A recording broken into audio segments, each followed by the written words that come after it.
네, 식재료부터 공산품, 각종 서비스 가격까지 안 오른 게 없다는 말이 나올 정도로 소비자 물가가 오르고 있습니다. 물가 급등에 기준금리 인상도 앞당겨질 수 있다는 전망이 나오는데요.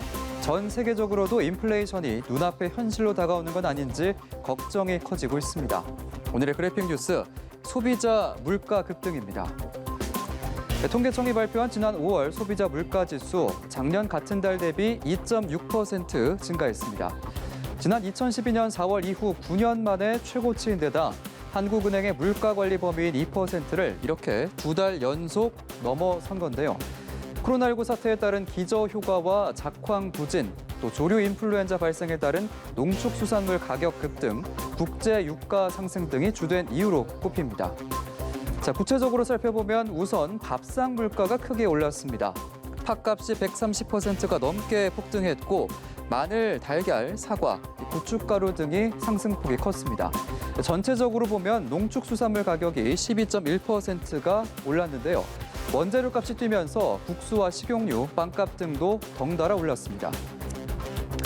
그리고 물가 급등을 이끈 또 하나의 요인은 바로 유류 가격 상승입니다. 전체 23.3%가 올라서 지난 2008년 8월 이래 가장 큰 상승폭을 보였는데요. 휘발유와 경유, LPG, 등유 등이 일제히 두 자릿수 상승률을 기록했습니다.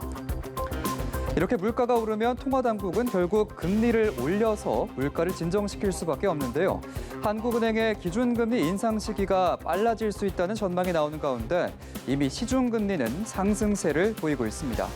특히 지난 4월 기준 전체 가계대출 금리가 지난해 1월 이후 15개월 만에 가장 높은 2.91% 수준으로 올랐습니다.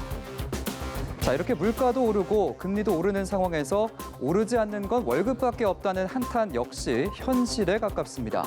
1분기 전국 1인 이상 가구의 월 평균 근로소득 277만 8천 원으로 지난해 같은 기간보다 1.3%가 줄었습니다. 1분기 기준으로 역대 최대 감소폭을 보인 겁니다. 정부는 소비자 물가 상승은 일시적인 현상이라면서 인플레이션 우려에는 선을 긋고 있는데요. 원자재 값 상승 등 물가 상승 요인이 여전한 만큼 인플레이션에 선제적으로 대비하고 체감 물가를 낮추기 위한 노력이 필요하다는 목소리가 나오고 있습니다. 지금까지 그래픽 뉴스였습니다.